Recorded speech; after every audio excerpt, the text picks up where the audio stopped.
My husband was in the late stages of stomach cancer. Before he passed away, he cried and said he regretted marrying me. He apologized for making his childhood sweetheart, who had waited for him in widowhood for 50 years, suffer alone. Then, he decided to change his will, leaving his entire inheritance to her disabled son. I was so furious that I died on the spot. When I opened my eyes again, I had returned to 1 week before we were supposed to get our marriage certificate. This time, both my husband and I called off the wedding. He ran straight into the arms of his long-widowed childhood sweetheart, Lisa Carter. I picked up the phone and called home. "I agree to the arranged marriage," I said. On the other end of the line, my parents hesitated for a long time before cautiously asking, "Sophie, did Ethan Miller bully you?" I held back my tears and replied, "Zachary Evans has always been good to me since we were kids. I'm willing to marry him." In my past life, when Ethan and I first started our business, we suffered through countless hardships. At first, my parents refused to help us, and it was Zachary who used the Evans family's resources, both financially and strategically, to help me earn my first fortune. Later, when Ethan betrayed me on his deathbed, nearly leaving my children penniless, it was Zachary who sent his family's team of lawyers to fight for my children's rightful share of the estate. Ethan even left a will stating that he didn't want to be buried with me. It was Zachary, disregarding public opinion, who insisted on having me buried in the Evans family's ancestral cemetery. In my previous life, I abandoned Zachary, someone from the same social standing as me, to suffer alongside a penniless Ethan. I thought that if I endured all the hardships with Ethan and helped him build his empire, he would cherish me in return. But in the end, after becoming the richest man in the city, Ethan said he would rather be poor again if it meant he could pursue true love. This time, I would grant him his wish, to be with his long-waiting childhood sweetheart. "Zachary, in this life, I want to be buried beside you, rightfully and honorably." Hanging up the phone, I planned to go to the grocery store, but on my way, I unexpectedly overheard a conversation between Ethan and Lisa. "Lisa, just wait 3 more months," Ethan whispered. "Sophie's parents only have one precious daughter. They will definitely give her a huge dowry. Once I go back to the city with her and her parents hand over the money, I'll quit my job, sell everything, and take the dowry with me to South City, to you." Lisa's dew-like eyes were red, filled with tears, as she looked pitifully at Ethan. "Are you sure I'm not a burden to you? Just for me, you're marrying a woman you don't even love?" she asked. Ethan couldn't hold back anymore. He pulled Lisa into his arms and sighed. "I already lost you once. This time, I will never let go again." A flicker of triumph flashed in Lisa's eyes, but she deliberately put on a worried expression. "But if we take Sophie's dowry, what will happen to her?" Ethan scoffed indifferently. "Sophie's family is rich. This money means nothing to them." I nearly laughed out loud from sheer anger. It was the same in my past life. Whenever we ran into financial trouble, Ethan would act like it was only natural for my family to step in and bail him out. If he lacked connections, then obviously my parents should humbly ask for favors on his behalf. This time, I wanted to see, without my family's money and resources, how did Ethan think he could still become the wealthiest man in South City? When I got home, I started packing my things. Ethan suddenly walked in. "Sophie, Lisa's having pregnancy complications. The doctor said she needs to be transferred to the city hospital for better care," he said. "You know her family is poor. They don't have much money. I'm thinking of using the money from our wedding banquet to pay for her treatment." "Okay." I cut him off. Ethan was startled. He clearly hadn't expected me to agree so easily. He gave me a confused look before continuing. "Lisa's in-laws don't care about her, and she has no one to take care of her. I plan to stay with her at the hospital for a few days." "Okay," I said again. Ethan frowned, hesitating. "Sophie, don't overthink this," he said, trying to reassure me. "Lisa was my best friend's wife. My friend passed away and now she's carrying his child. As his best friend, it's only right for me to help her." I nodded. "Help her then." "I'm not stopping you from taking care of Lisa during her pregnancy." Ethan stared at me in disbelief. "You really don't mind?" I shook my head. Ethan smiled in satisfaction, then stretched out his hand toward me. "We're getting married soon. Didn't your mom secretly send you some money? I'm worried about hospital expenses." Give me another $1,000. I didn't even look up. I don't have any money. Ethan's expression changed. How could you not have money? Just a few days ago, you told me we didn't have enough for the wedding, but it was fine because your mom was going to send you $2,000. I glanced at him and replied flatly, my dad doesn't approve of our marriage. My mom wanted to send me the money, but my dad stopped her. Ethan immediately panicked. Then what about the dowry? I lowered my gaze, hesitating for a moment before speaking softly. There is no dowry either. Ethan exploded. No money and no dowry? Then what's the point of getting married? I curled my lips into a faint smirk. Then let's not get married. Ethan. Let's break up. At my words, Ethan pressed his lips together, looking visibly annoyed. He was silent for a moment, then lowered his head and said, since you don't want me to go to the hospital with Lisa for her pregnancy care, then fine, I won't go. But go get me $200. I'll buy some old hens and a few baskets of farm eggs for her. After all, she's carrying my best friend's child. I cut him off coldly. You're rushing to take care of her so eagerly. If I didn't know any better, I'd think Lisa was actually pregnant with your child. Ethan's face turned bright red, and he shouted angrily, Lisa is already miserable enough being a widow. Now you're ruining her reputation too? Do you want to drive her to her death? I didn't want to argue with him anymore, so I replied indifferently. You're overthinking it. From now on, I won't interfere in your business with Lisa. If you want to spend money on her, go ahead. If you want to buy her things, do whatever you want. If you want to stay by her side and take care of her pregnancy, that's your choice. Then I looked him straight in the eye and said firmly, Ethan, I'm not joking. The wedding is canceled. I'm going home. Ethan froze, his expression turning panicked as he grabbed my arm. Sophie, what do you mean by this? Lisa is a pregnant widow. I was just going to the hospital with her to help.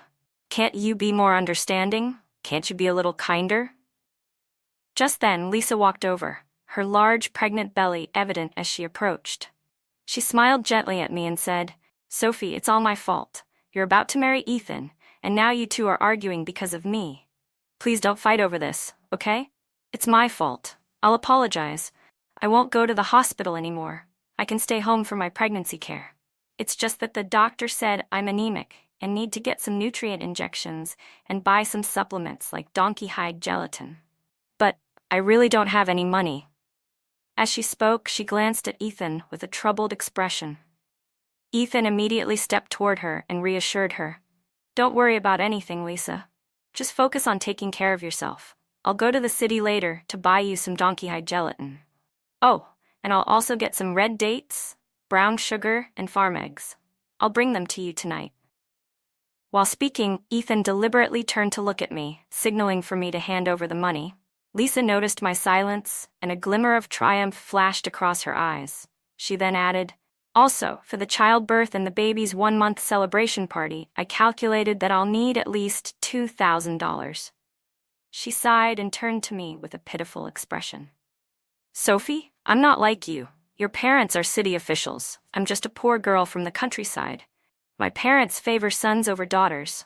When I got married, all they gave me was 2 quilts, no money at all. Ethan told me your mom sent you $2,000 for the wedding. Could I borrow that money for now? Lisa grasped my hand lightly, her voice sweet and pleading. Don't worry, Sophie. Once the baby is born, even if I have to sell everything I own, I'll make sure to pay you back. Before I could respond, Ethan interrupted with an emotional smile. Lisa, we're family. What's the point of talking about borrowing and repaying? Once Sophie marries me, she'll be your sister-in-law. Isn't it only right for a sister-in-law to take care of her brother's wife? Lisa widened her eyes, looking at me expectantly. Lisa looked at me expectantly. So about that $2,000, I suddenly felt amused. I was curious, what expressions would Ethan and Lisa have when they realized that all their scheming was for nothing? So, I deliberately said, when my mom tried to send me the money, my dad found out. He said we won't be getting it anytime soon. We have to wait a few more days until he calms down. Ethan immediately pressed for details. How many days? How long do we have to wait? At least a week, I replied casually. As soon as I finished speaking, Ethan and Lisa exchanged a quick glance, their faces lighting up with excitement. Before leaving, Ethan turned to me with a gentle expression. Sophie, I really appreciate how understanding you are. The way you care for Lisa, this is what being a good sister-in-law looks like. Don't worry about the $2,000 just yet. I'll borrow some money from the villagers. Later, you just need to sign the IOU. When your mom sends the money, you can pay it back. I lowered my head and smiled, pretending to agree. Ethan nodded in satisfaction, then carefully helped Lisa as they walked away together. That afternoon, Ethan started going door to door, borrowing money. Without exception, he used my name as the guarantee. Some villagers were skeptical and came to ask me directly if I was really the one borrowing the money. I pointed at Lisa's house, where 3 newly built brick rooms stood. Whether the money was borrowed by me or Ethan, in the end, it's all going to Lisa for her pregnancy care. The money is for her, and if we can't pay it back, well, isn't Lisa still here? That house of hers is brand new. If needed, they can always sell it for a few thousand. Hearing that there was a house as collateral, the villagers quickly agreed, and Ethan successfully borrowed $2,000. That evening, Lisa's eyes turned red with gratitude as she clutched the expensive donkey hide gelatin that Ethan had bought for her.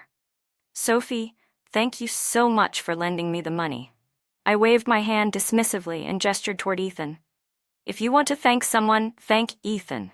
He's the one who went door to door borrowing it.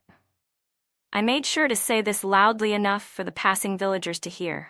They glanced at Ethan and Lisa, their gazes filled with subtle amusement. A strong, energetic man spending all his time taking care of a young, pretty widow. Anyone with common sense would know how that looked. And yet, these two either truly didn't realize or were pretending to be oblivious, thinking that hiding behind the excuse of being old classmates could shield them from gossip. In my past life, I had noticed Ethan's unusual affection for Lisa, but I had been foolish enough to cover for them in order to protect his reputation. But this time, without me playing the fool and helping them keep up appearances, they didn't even bother hiding it. One of them stayed at her house all day, fetching water, chopping firewood, washing clothes, cooking, acting like he was the rightful man of the house. The other, heavily pregnant, lovingly wiped his sweat and served him water, as if she was the legitimate wife. The villagers found the whole situation entertaining. They laughed at me behind my back, saying that even a pregnant woman could steal my man. But I simply smiled and said nothing. I turned around and mailed my last package at the post office. Time flew by, and soon the day arrived, the day I was supposed to marry Ethan in my past life. I hadn't left yet because I was waiting for this exact moment. This time, I was going to shatter Ethan's little dream with my own hands. Early in the morning, I packed my things and waited at the youth camp for Ethan. To my surprise, Lisa came along, her pregnant belly prominent beneath a bright red cotton jacket. Her cheeks were flushed from the cold as she followed behind Ethan. I glanced at myself. I was wearing a deep blue work jacket. If someone didn't know any better, they would have thought Lisa was the one getting married today. Before I could say anything, Ethan spoke up first. Sophie, back when my family was poor, Lisa and my best friend never even had the chance to take a wedding photo together. My best friend and I looked quite similar, so since we're already going to the city for my wedding photos, I thought, why not help Lisa take one too? It'll be like a late wedding photo for her and my friend. The moment those absurd words left his mouth, the surrounding villagers who had gathered to watch were stunned. I, on the other hand, simply chuckled and said, why don't you two just make it official and get your marriage license while you're at it? Ethan's face immediately darkened. Sophie, what do you mean by that? Ethan's expression darkened. What do you mean by that? I smirked coldly. I meant exactly what I said. We're not even married yet, and you're already planning to use my dowry to support your best friend's widow. Why don't you just marry her yourself? That way you can take care of her for the rest of your life, fair and square. Ethan's face turned stormy, but before he could respond, Lisa suddenly covered her face and started crying. Sophie, it's my fault. It's all my fault.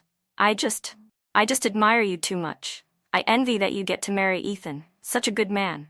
I envy that you get to take wedding photos with him. If it makes you upset, I'll go back right now. I won't take the photos. Is that enough? Ethan immediately grabbed her hand, stopping her. No. I promised to take the wedding photos with you, and I keep my promises. If Sophie can't even tolerate something this small, then she's not worthy of being a daughter-in-law of the Miller family. I let out a sharp laugh. Oh? I'm not worthy of marrying into your family? I turned to him and said, Ethan, then let's break up. The moment the words left my mouth, I saw the flicker of joy in Lisa's eyes. Ethan's lips tightened in displeasure, and he spoke with a cold tone. Sophie, Lisa told me before that you used to bully her. I never believed it until today. Now I see it with my own eyes. You just can't stand her, can you? Well, let me make things clear for you.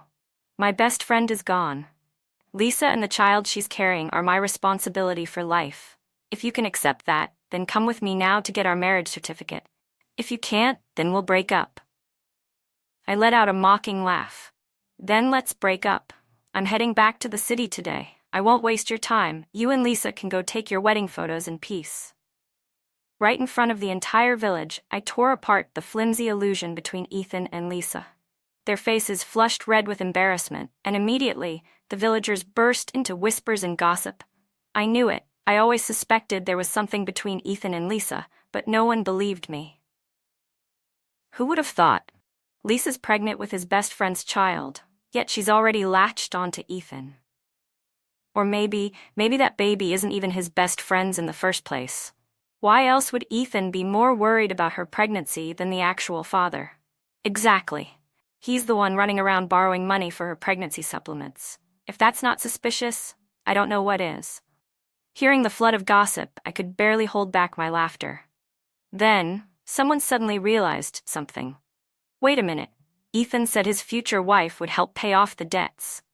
But now that Sophie isn't marrying him anymore, who's going to take care of it? The villagers who had lent Ethan money immediately surrounded him, demanding an explanation. Ethan turned to me in desperation. Sophie, you promised. You said when your mom sent the money, you'd pay the debt. I shrugged. I also said that money was my dowry. Now that our wedding is off, you're not my husband. Why should you get to spend my dowry? Ethan froze completely. He and Lisa had planned to dump the entire $2,000 debt on me, then take the money and run. Since the IOUs were supposed to be signed under my name, the creditors would have come after me. But now, reality hit him hard. He suddenly remembered that I had never actually signed the IOUs. I leisurely watched the colors shift across Ethan's face, red with anger, white with shock, green with frustration. After enjoying the sight for a moment, I pulled out a stack of IOUs from my bag. With a flick of my wrist, the papers fluttered down like snowflakes, smacking directly onto his ashen face. You borrowed the money. Pay it back yourself. I'm done with this nonsense. With that, I swung my leg over my bicycle and pedaled away from the village that had trapped me for 5 years. Behind me, I heard Ethan's furious shouts and Lisa's frantic explanations. That money was all borrowed by Ethan. It has nothing to do with me. And then Ethan's enraged roar. I didn't even spend a single dime of that money. It all went to your damn pregnancy supplements. You want to wash your hands of this now? Keep dreaming. The scene was complete chaos. That day, I didn't manage to leave for the city as planned. The villagers had called the police, demanding that Ethan and Lisa repay their debts, but neither of them had the money. They kept insisting that the loans had been taken out under my name. The officers at the police station called me in for questioning. After I explained everything in detail, even the officers found the whole situation ridiculous. Since Ethan and I had never officially gotten married, we weren't legally considered husband and wife. That meant the debts Ethan incurred had nothing to do with me. On top of that, none of the IOUs had my signature. In the end, the police ruled that the debts were entirely Ethan's responsibility. I was released immediately, while Ethan and Lisa, unable to repay their loans, were trapped inside the station, surrounded by furious creditors who wouldn't let them leave. The next day, I finally boarded the train back home. Just as the train was about to depart, I saw Ethan on the platform. He was running alongside the train, shouting desperately, "Sophie, I was wrong. I won't take care of Lisa or her child anymore. Please, just stay. I'll treat you well, I promise." What a joke. How exactly was he planning to treat me well? With his pathetic job as a film projectionist in town, earning $25 a month? or with that lying mouth of his, always making empty promises. As soon as I stepped out of the station, I looked up and saw my parents standing in the crowd, with Zachary Evans beside them. My dad's eyes were red-rimmed, and my mom, without a word, smacked me hard on the arm. Before I could even say ouch, she pulled me into a tight embrace. "You little brat. You were willing to throw away your parents for some worthless man?" she scolded. "Do you dare pull this nonsense again?" I awkwardly glanced at Zachary. Looking back, during those years in the countryside, I had slowly fallen for Ethan, perhaps because I saw a bit of Zachary in him. Zachary and I had grown up together in the same military compound. We were childhood friends. Back then, he was the leader of the neighborhood kids, while I was just a silly little girl running around in toddler pants. He never really liked playing with us. But at the same time, he never let anyone from outside the compound bully us either. Later, when we were sent to the countryside, I ended up in Apricot Blossom Town, while Zachary's family was exiled to the farthest northern border because his grandfather had been labeled a political outcast. I never expected that after all these years, our families would end up arranging a marriage between us. Since our families knew each other well, and Zachary and I had grown up together, the engagement was settled quickly. A month later, Zachary and I got married. The wedding was held at the Evans family's ancestral estate. After their political status was reinstated, the Evans family reclaimed many of their properties, including their old estate, which was now a sprawling, elegant mansion reminiscent of a classical Suzhou garden. But my family wasn't lacking either. As part of my dowry, my parents gifted me half of their assets. Ethan probably never imagined that if he had been loyal to me, he could have had so much more than my mother's mere promise of $2,000. After the wedding, at my suggestion, Zachary and I entered the home appliance business. In my past life, Ethan's job as a film projectionist became obsolete not long after we got married. By the early 90s, more and more households had televisions and VCRs. Back then, I believed that Ethan's experience as a projectionist would give him an advantage in the industry, so I poured all my savings into his business venture.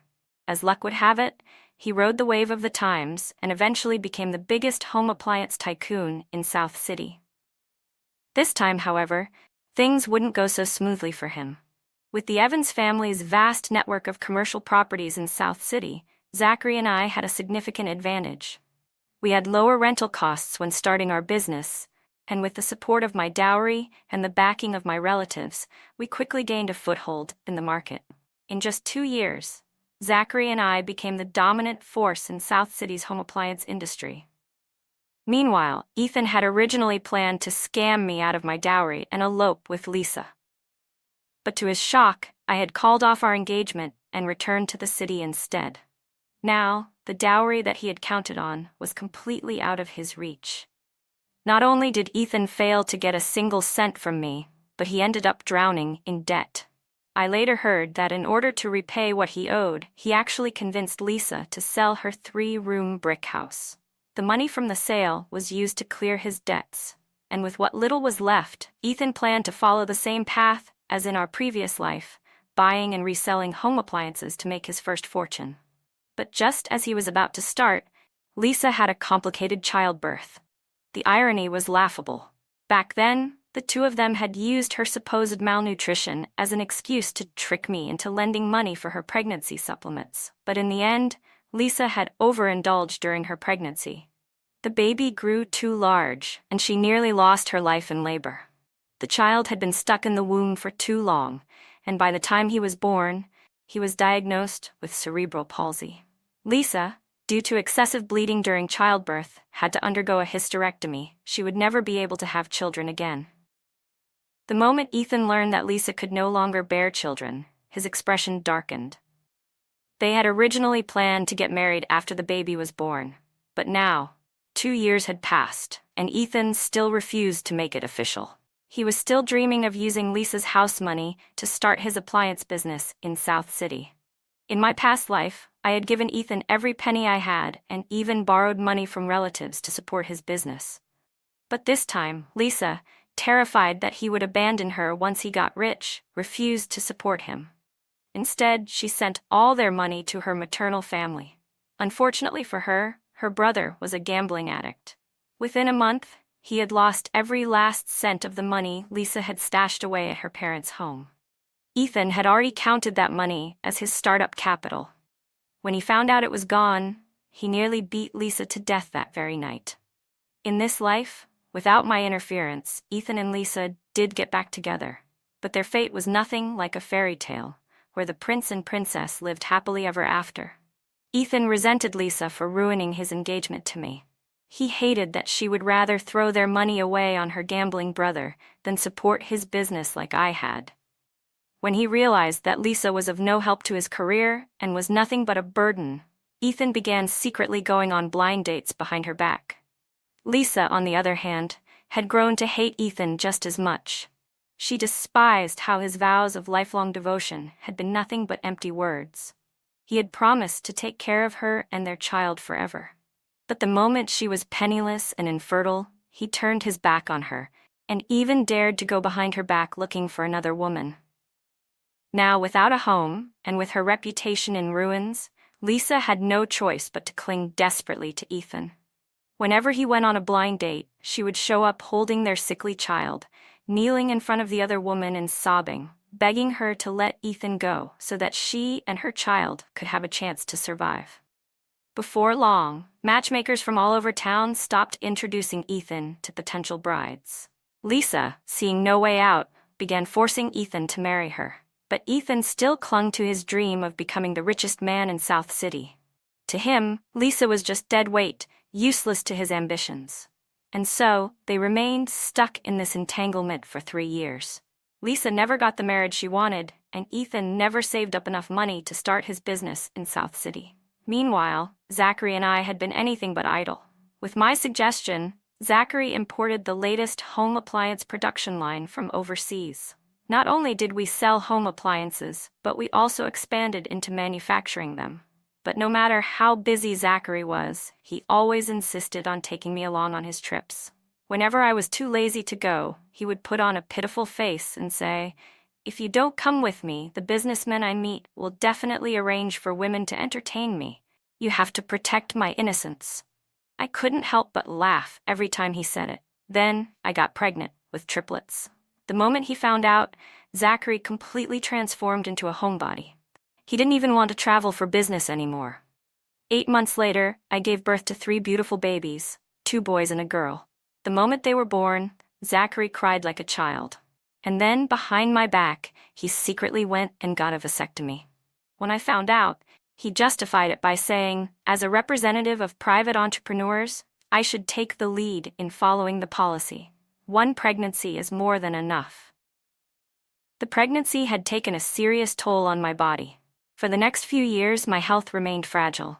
Zachary panicked and, for some reason, started listening to some spiritual guru, convinced that doing charity work would bring blessings to our family. I never expected that at one of these charity events I would run into Ethan and Lisa again. Ethan had still not given up on his entrepreneurial dream. But this time, without my dowry and without my family's connections, he had nothing to rely on. Ethan had no choice but to start from the bottom. He rented a small storefront in Apricot Blossom Town and made a living repairing home appliances while dabbling in selling second-hand electronics.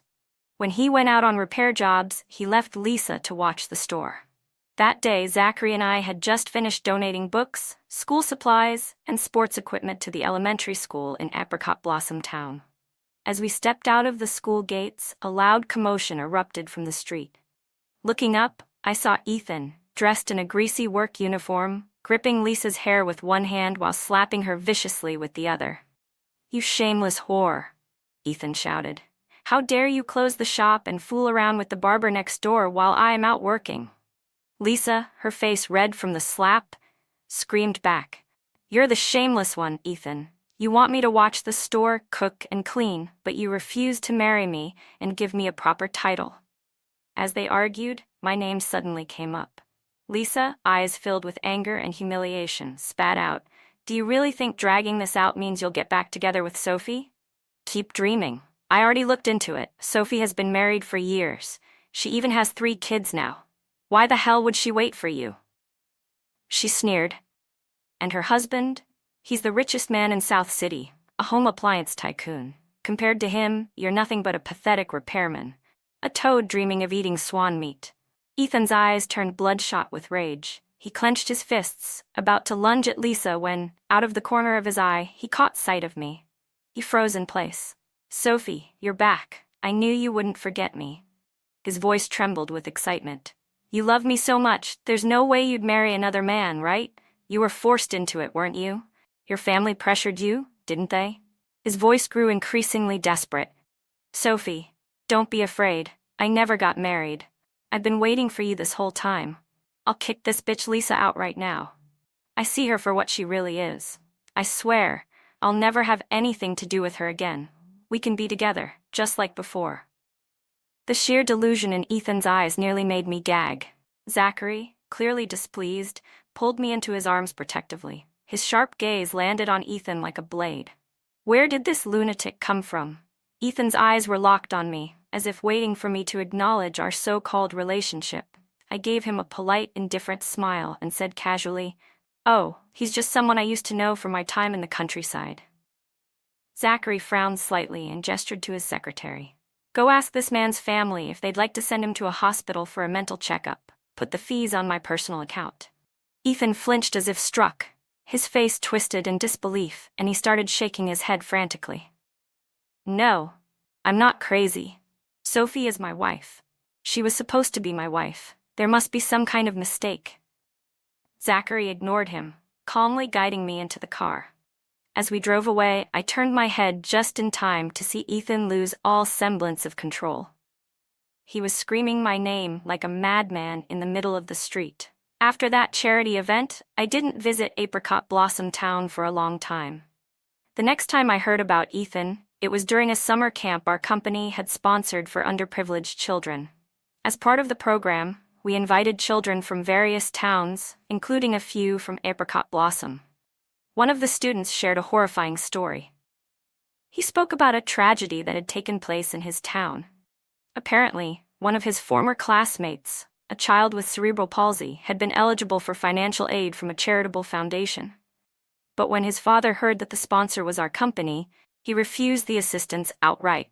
Later, the child had been playing in their store and accidentally damaged a batch of DVD players that his stepfather had just stocked. Furious, the man nearly strangled the child with an electric cord. The child's mother had thrown herself at him trying to save her son, only to be stabbed over 30 times with a fruit knife. She bled out on the spot. When the murderer was arrested, he was still screaming about how he was destined to become South City's richest man and how he was going to start over from scratch. By then, Ethan had already been executed. After Lisa's death, their child born with cerebral palsy was abandoned. No relatives were willing to take him in, so he was sent to an orphanage. Ethan's final moments, a side story. After Sophie left, I thought I would be happy. I thought that in this life, I could finally grow old with the woman I loved. But it didn't take long for both Lisa and me to regret it. She resented me for being useless, our family had no money, and I couldn't give her the same life she had before, where she ate red dates, brown sugar, and donkey-hide gelatin every day. I mocked her, saying she had the habits of a noblewoman, but the fate of a servant. She had known that the only reason she lived so well before was because Sophie had been supporting me. And now, after forcing Sophie out of my life just to marry me, she turned around and blamed me for not holding on to her. I regretted it too. Even though I had lived a second life with the memories of my past success, without Sophie's dowry, without the Evans family's support, I couldn't even dream of selling home appliances in South City. I couldn't even keep a small repair shop running in Apricot Blossom Town without trouble. I tried to handle things the way I had in my past life, by calling the police. Back then, Sophie's uncle had been a high-ranking official, and with just one phone call, no one dared to cause trouble for us again. But this time, Lisa's uncle was nothing but a gambling addict who was more of a burden than a help. He even came to our store to freeload off us. When I reported the local thugs, the police barely did anything. They scolded them a little and let them go, and soon enough, they started coming back for revenge. Every morning when I opened the shop, they would come and make trouble. I had no choice but to start paying protection money, 30% of my earnings, just to keep the store open. I truly regretted everything. I worked myself to the bone, taking on as many repair jobs as possible, hoping to save up enough money to leave this place, return to South City, and get Sophie back. But for some reason, every time I managed to save a little, something would happen that drained it all away. The first year, our son, born with cerebral palsy, developed epilepsy. All our savings were wiped out, and we fell into tens of thousands in debt. The second year, my father was gored to death by a crazed bull while herding cattle. The funeral cost me everything I had. The third year, my mother attempted suicide by drowning but was rescued. The medical bills drained every last cent I had painstakingly saved. In my past life, Sophie had taken care of everything at home. My parents had lived well into their 90s, and I never had to worry about a thing while I was out building my career. But this time, every small crisis at home was enough to ruin me. And Lisa? All she ever did was cry. At first, I had the patience to comfort her.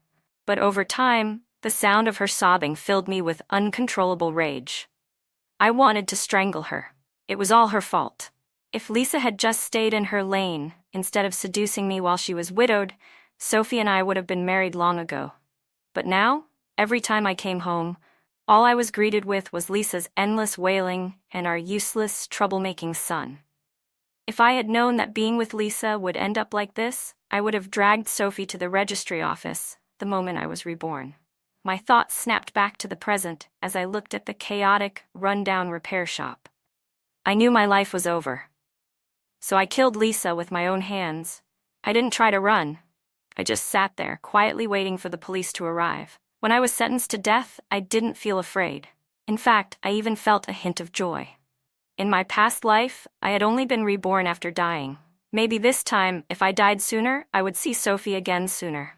In my next life, I would love her properly. I would never let another man take her from me again. Sophie, wait for me.